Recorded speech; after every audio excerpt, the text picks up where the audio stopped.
अक्षांश और देशांतर, यानी कि लैटिट्यूड्स एंड लॉन्गिट्यूड्स।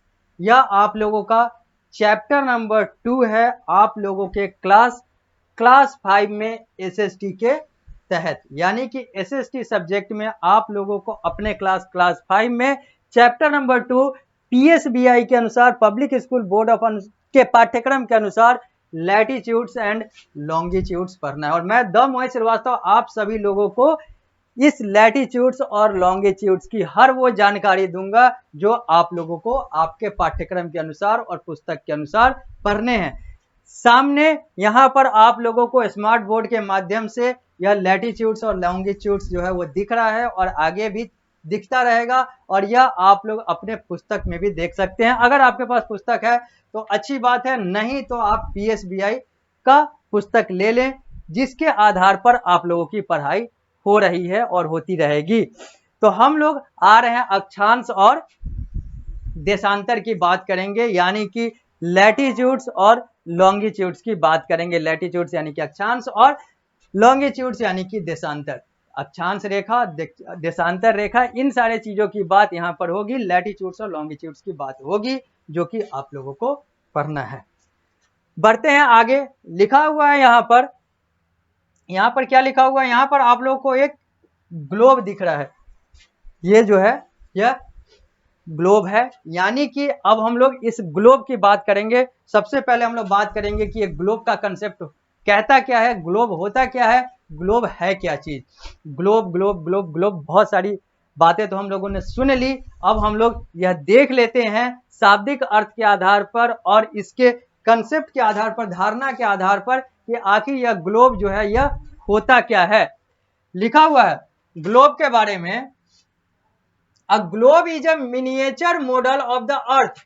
अब पूरे धरती को तो हम लेकर देख नहीं सकते, पूरे धरती को तो उठाकर ला नहीं सकते हैं, तो पूरे धरती को एक पन्ने में या फिर एक पन्ने के एक कोने में पूरे धरती को उसी के रूप में बनाकर दर्शाने वाला जो मॉडल होता है उसी को ग्लोब कहते हैं। यानी कि ग्लोब जो है एक मिनिएचर मॉडल है अर्थ का, अर्थ को दिखाने का एक छोटा सा जो रूप है उसी को हम लोग ग्लोब कहते हैं। नाम से ही क्लियर है कि चूंकि ये ग्लोब है और ये सारी चीजें हैं, तो ये ग्लोब है, तो ये ग्लोब यानी कि ये स्फेरिकल होगा, ये सर्कुलर होगा, यानी कि ये जो है यह इस टाइप का होगा, गोलाकार होगा। आगे, यानी कि ग्लोब के माध्यम से अगर हम लोग धरती को, अगर हम लोग अर्थ को दिखाने का कार्य करते हैं, तो वो जो कार्य, वो जो माध्यम होगा वो स्फेरिकल यानी कि वो इस तरह का होगा, गोलाकार होगा। Its shape is like an orange. ये जो ऑरेंज है, जो स्फेरिकल है, लगभग गोलाकार है, इसी के तरह का ये जो ऑरेंज है, यानी कि ये जो संतरा, ये जो नारंगी का जो फल का जो चित्र आप लोगों को दिख रहा है स्मार्ट बोर्ड के माध्यम से, आप लोग अपने पुस्तक में भी देख सकते हैं। ग्लोब भी मिला जुलाकर ऐसा ही रूप का होता है। यही लिखा हुआ है कि ग्लोब का जो शेप है, इट्स शेप जो है is like an orange. It is spherical but is slightly flattered at the top and at the bottom. अब पूरा सर्कुलर भी नहीं है, स्फेरिकल है, यानी कि गोलाकार तो है, लेकिन यह ऊपर से थोड़ा सा चपटा और नीचे से थोड़ा सा चपटा है। इसी कारण से इसको हम लोग नारंगी नुमा यानी कि संतरा नुमा या फिर कहें तो ऑरेंज टाइप कहते हैं। It is spherical but it is slightly flattered at the top and at the bottom. होता तो स्फेरिकल है, होता तो सर्कुलर है, लेकिन ऊपर जो है ये फ्लैटर्ड यानी कि चपटा और नीचे जो है ये चपटा होता है।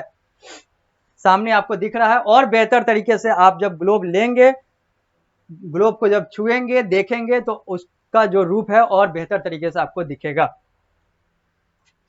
If we look at a globe, we can see a number of countries and the important place marked on it.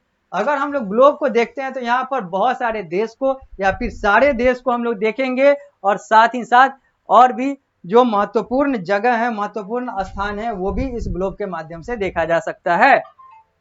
But if you are asked to find a specific place, say Delhi, how will you do it?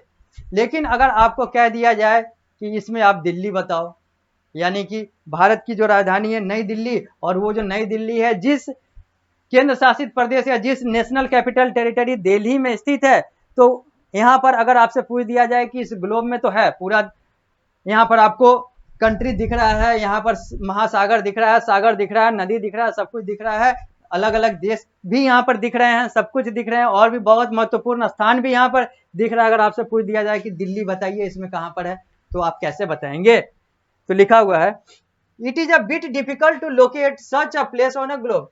लेकिन अब यहाँ पर अगर आपसे दिल्ली पूछ दिया जाए तो यहाँ पर थोड़ा सा मुश्किल होगा, क्योंकि अब हर चीज को इतने ही छोटे रूप में, इतने ही कम रूप में, इतने ही गोलाकार रूप में तो नहीं समेटा जा सकता है ना कि हर चीज को दिखा दिया जाए। यह एक मिनिएचर मॉडल है, यानी कि यह बड़े धरती को एक छोटे फॉर्मेट में दिखाने का कार्य करता है। अब ये तो अब दिल्ली बताना, दिल्ली के बाद कह दिया जाए कि वो जो आपका जिला है वो बताइए, फिर आपका जो घर है वो इस ग्लोब में कहाँ पर है वो बताइए, तो ये सब चीज बताना यहाँ पर मुश्किल हो जाएगा, क्योंकि हर चीज की अपनी एक सीमा होती है। तो वही लिखा हुआ है कि it is bit difficult to locate such a place on a globe.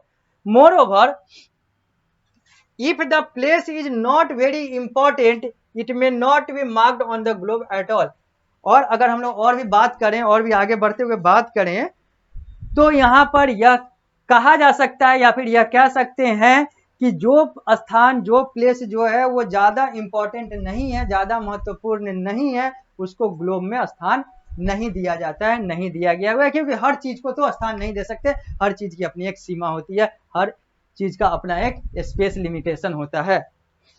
So how will you locate it? अब ग्लोब में हम दिखा नहीं सकते हैं, तो फिर कैसे दिखाएंगे? दिखाना तो है, अगर हम हैं तो हमको तो दिखना भी होगा, और अगर दिखना है तो फिर कोई और माध्यम लेना होगा, अगर ग्लोब में नहीं दिख पा रहे हैं तो उसके लिए अब हम लोग बढ़ेंगे एटलस की तरफ।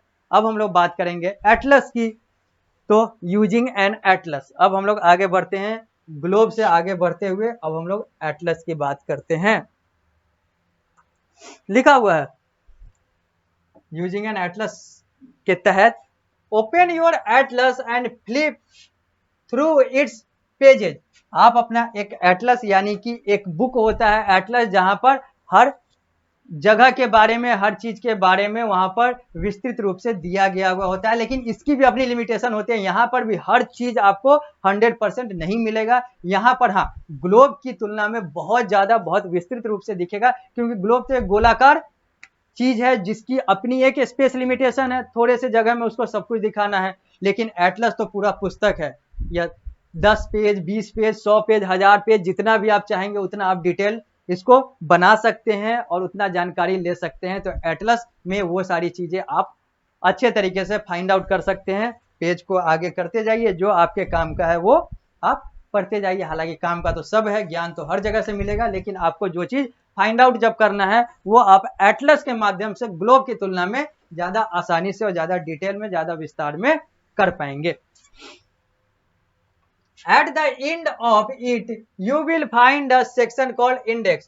और एटलस के अंत में, यानी कि अंत के पन्ने में आप एक सेक्शन देखेंगे, एक सेगमेंट देखेंगे, एक पन्ना देखेंगे जो इंडेक्स कहलाता है, INDEX। It contains the name of the places marked on the different pages of the atlas in an alphabetical order with particular number written alongside।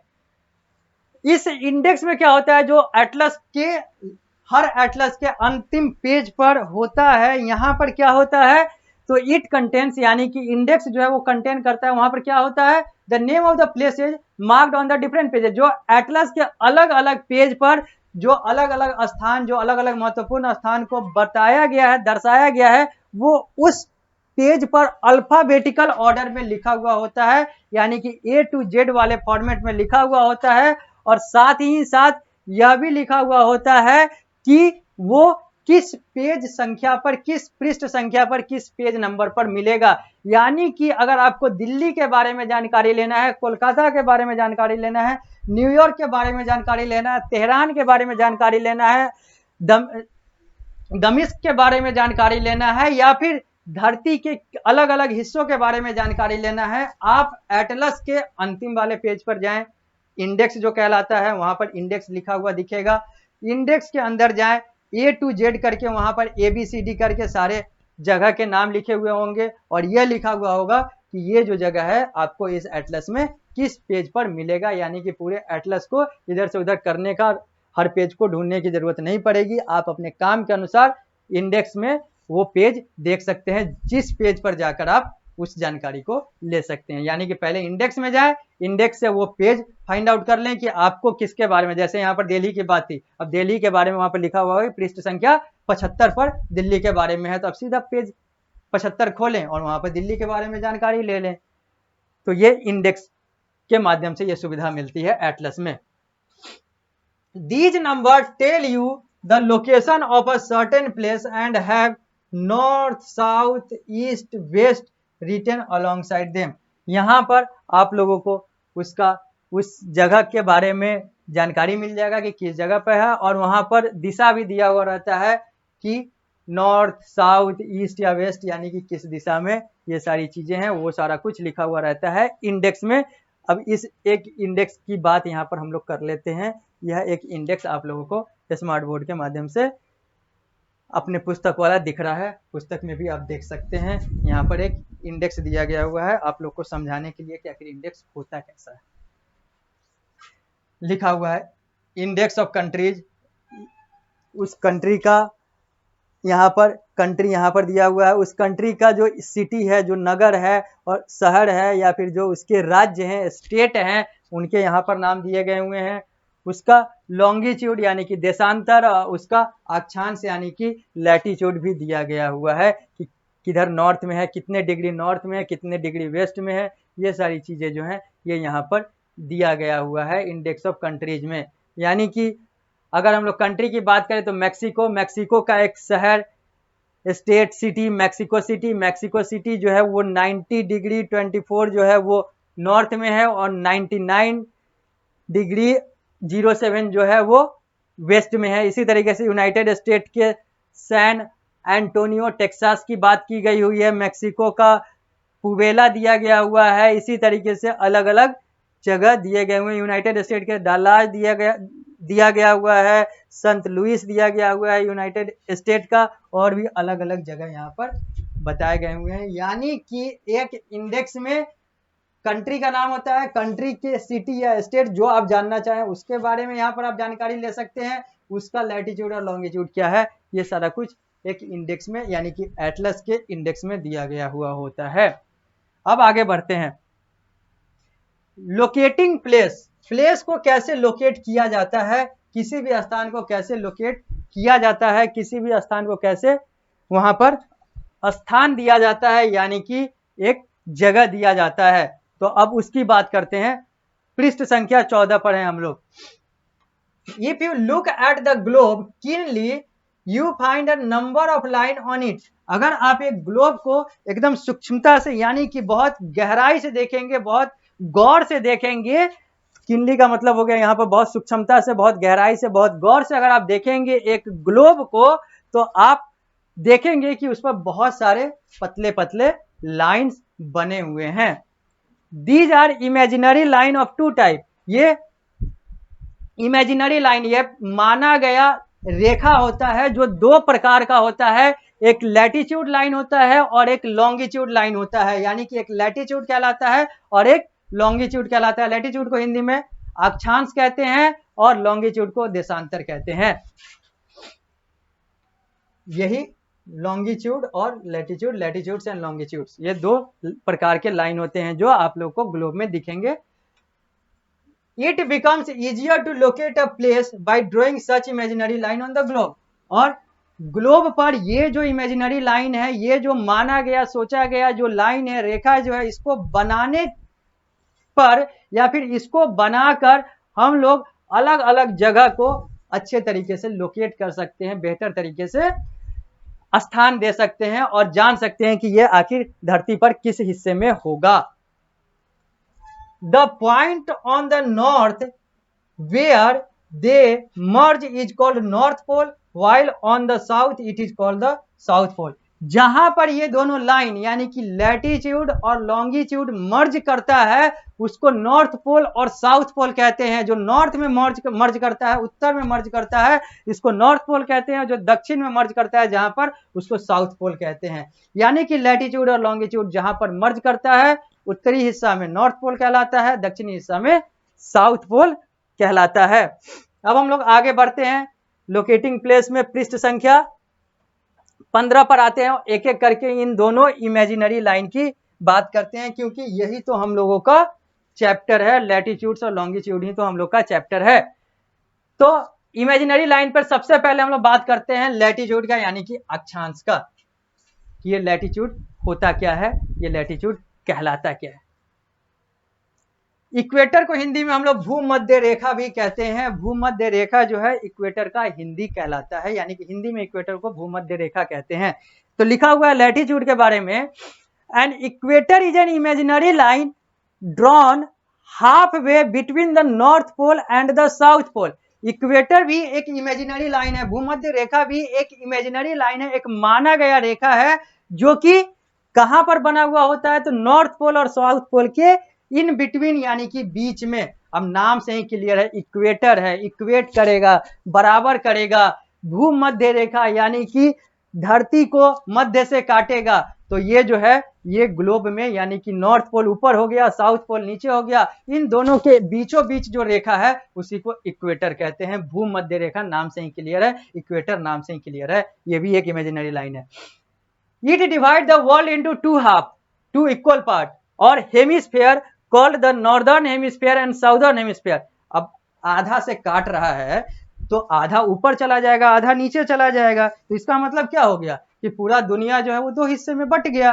दो हिस्से में बट गया तो अब दोनों हिस्सा को अलग अलग नाम दे देते हैं। इक्वेटर के ऊपर वाले को हम लोग कह देते हैं नॉर्दर्न हेमिस्फीयर और इक्वेटर के नीचे वाले को कह लेते हैं साउदर्न हेमिस्फीयर। द हेमिस्फीयर, अब आगे लिखा हुआ है, the hemisphere between the equator and the North Pole is called northern hemisphere and the hemisphere between the equator and the South Pole is called southern hemisphere. अब यही northern hemisphere और southern hemisphere की बात की गई हुई है। अब नॉर्दर्न हेमिस्फीयर कौन है, जो इक्वेटर और नॉर्थ पोल, यानी कि इस इक्वेटर, यहाँ पर चित्र दिया गया हुआ है, इस इक्वेटर और इस नॉर्थ पोल, यानी कि इसके ऊपर जो है ये नॉर्दर्न हेमिस्फीयर है यहाँ पर, और इसके नीचे साउथ पोल वाला जो है साउदर्न हेमिस्फीयर है। लॉजिकली यही होगा, ऊपर वाला नॉर्थ हेमिस्फीयर और नीचे नॉर्दर्न हेमिस्फीयर और नीचे वाला साउदर्न हेमिस्फीयर। यानी कि इक्वेटर और नॉर्थ पोल के बीच में नॉर्दर्न हेमिस्फीयर और इक्वेटर और साउथ पोल के बीच में साउदर्न हेमिस्फीयर। आगे आगे क्या लिखा हुआ है, तो यहां पर लिखा हुआ है कि the imaginary line, the imaginary lines drawn parallel to the equator are called parallel of latitude। वो इमेजिनरी लाइन, वो माना गया रेखा जो कि इक्वेटर के पैरेलल, यानी कि इक्वेटर के समानांतर, भूमध्य रेखा के समानांतर बनता है, बनाया जाता है, चलता है, उसको हम लोग पैरेलल ऑफ लैटिट्यूड कहते हैं, यानी कि अक्षांश का समानांतर कहलाता है। अंग्रेजी में पैरेलल्स ऑफ लैटिट्यूड कहलाता है। यानी कि पैरेलल ऑफ लैटिट्यूड कौन है, वो इमेजिनरी लाइन जो इक्वेटर के पैरेलल में चलता है। These lines are given number starting with equator which is at 0 degree, और इन लाइन को हम लोग अलग अलग नंबर देते हैं, अलग अलग क्रम देते हैं, अलग अलग संख्या देते हैं। अब जो इक्वेटर से पहला लाइन है, यानी कि इक्वेटर से सटा हुआ जो पहला पैरेलल ऑफ लैटिट्यूड है वो 0 डिग्री कहलाएगा। इसी तरीके से बढ़ते बढ़ते हम लोग ऊपर जाएंगे, यानी कि जो इक्वेटर से सटा हुआ पैरेलल है वो 0, 0 के बाद बढ़ते हुए चले जाएंगे। The number of all other line are followed by N or S, which tell whether the line is in the northern hemisphere or southern hemisphere। अब 0 से ऊपर इक्वेटर है, अब इक्वेटर के पैरेलल जो लाइन जा रहा है वो लैटिट्यूड कहला रहा है। अब लैटिट्यूड में जो पैरेलल लाइन जो जा रहा है वो पैरेलल ऑफ लैटिट्यूड कहला रहा है, और इक्वेटर के ऊपर जो है वो नॉर्थ और इक्वेटर के नीचे जो है वो साउथ। और इक्वेटर से जैसे जैसे पैरेलल लाइन बनता जाएगा, इक्वेटर से सटे हुए उसकी संख्या हम लोग बनाते जाएंगे। इक्वेटर से सटा हुआ पहला लाइन 0 डिग्री, फिर इसके ऊपर बढ़ते बढ़ते ऊपर चले जाएंगे, फिर नीचे पहला लाइन 0 डिग्री, उसके नीचे बढ़ते बढ़ते आगे चलते चले जाएंगे। तो नीचे वाला 0 डिग्री साउथ, ऊपर वाला 0 डिग्री नॉर्थ, उसी तरीके से 0 डिग्री से ऊपर जैसे जैसे बढ़ते जाएंगे उतना डिग्री नॉर्थ, नीचे उतना डिग्री साउथ। ये सब लैटिट्यूड है, पैरेलल ऑफ लैटिट्यूड है। There are 90 latitude drawn at the north of the equator and 90 latitude to the south of the equator। यहाँ पर क्लियर है कि 0 डिग्री से लेकर 90 डिग्री यानी कि 90 लैटिट्यूड जो है वो इक्वेटर के ऊपर यानी कि नॉर्दर्न हेमिस्फीयर में, और 90 लैटिट्यूड साउदर्न हेमिस्फीयर में यानी कि इक्वेटर के नीचे होता है। Thus, including the equator 0 degree, there are total of 181 line of the latitude. इसलिए लैटिट्यूड की अगर संख्या की बात करें तो कुल 181 होता है, क्योंकि लैटिट्यूड जो है वो पैरेलल लाइन है जो दाएं से बाएं यानी कि साउथ टू, जो दाएं से बाएं यानी कि वेस्ट टू ईस्ट या ईस्ट टू वेस्ट चलता है, यानी कि जो पैरेलल चलता है लैटिट्यूड का, पैरेलल चलता है इक्वेटर का। तो जो लैटिट्यूड है, जो अक्षांश है, वो पैरेलल लाइन है और इसकी संख्या जो है कुल 181 है। इक्वेटर एक हो गया, इक्वेटर के नीचे 90, इक्वेटर के ऊपर 90, 90 90 180 और एक इक्वेटर 181। इक्वेटर को 0 डिग्री कहते हैं और 0 डिग्री से नीचे चले जाएंगे तो उतना डिग्री बढ़ते बढ़ते हम लोग उतना डिग्री साउथ जाएंगे और ऊपर चलते जाएंगे तो उतना जो है वो नॉर्थ जाएंगे। तो नीचे 90 लाइन, ऊपर 90 लाइन और बीच में एक लाइन, यानी कि total 181, 90 90 180 181। Total number of latitude या फिर total number of parallel lines on the globe is 181। Thus, including the equator 0 degree, there are total of 181 lines of latitude. Apart from the equator, equator के अलावा there are other 4 important latitude। इसके अलावा भी 4 important latitudes होते हैं। होते तो सारे important हैं, अब 181 की बात कर रहे हैं जिसमें इक्वेटर को इंक्लूड कर रहे हैं, बाकी पूरा मिलाकर 181 की बात कर रहे हैं। लेकिन उस 181 में जो 5 हैं उनकी जो है वो थोड़ी सी ज्यादा विशेषता है, जिसमें एक तो इक्वेटर हम लोग जान गए, बाकी 4 भी हम लोग देखते हैं। पहला ट्रॉपिक ऑफ कैंसर। ये जो ट्रॉपिक ऑफ कैंसर है ये 23.5 डिग्री यानी कि 23 1/2 डिग्री नॉर्थ है, यानी कि ऊपर पाया जाता है इक्वेटर के। जबकि ट्रॉपिक ऑफ कैप्रिकॉर्न जो है ये उतना ही डिग्री साउथ यानी कि 23.5 डिग्री साउथ यानी कि 23 1/2 डिग्री साउथ पाया जाता है, दक्षिण में पाया जाता है, नीचे पाया जाता है, साउदर्न हेमिस्फीयर में पाया जाता है। उसी तरीके से आर्कटिक सर्कल इक्वेटर के नॉर्थ में यानी कि ऊपर 66.5 डिग्री पर पाया जाता है, जबकि अंटार्कटिक सर्कल इक्वेटर के नीचे यानी कि साउथ में, साउदर्न हेमिस्फीयर में 66.5 1/2 66 1/2 डिग्री पर पाया जाता है। यानी कि 5 जो इंपॉर्टेंट लैटिट्यूड लाइन जो है वो कौन कौन से हो गए? तो एक इक्वेटर हो गया, उसके बाद Tropic of Cancer, Tropic of Capricorn, Arctic Circle और अंटार्कटिक सर्कल हो गए। इसके अलावा जो 186 बनते हैं इस 5 के अलावा, वो सब भी इंपॉर्टेंट है, लेकिन ये पांचों की अपनी विशेषता है, ज्यादा विशेषता है। और भी हम लोग बात करेंगे, और भी बातें करनी है, क्योंकि अभी तो यह चैप्टर शुरू हुआ है, अभी तो यह इसका पहला कक्षा है, पहली क्लास है, जहां पर हम लोगों ने इस चैप्टर को शुरू किया है। आगे बढ़ेंगे और भी बहुत सारी बातें हम लोगों को इस चैप्टर में करना है, पीएसबीआई के पाठ्यक्रम के अनुसार जो आप लोगों को पढ़ना है। तो मिलते हैं अगली क्लास में, अगली कक्षा में, तो फिर इस अध्याय को, इस चैप्टर को यहीं से आगे बढ़ाएंगे। तब तक के लिए धन्यवाद।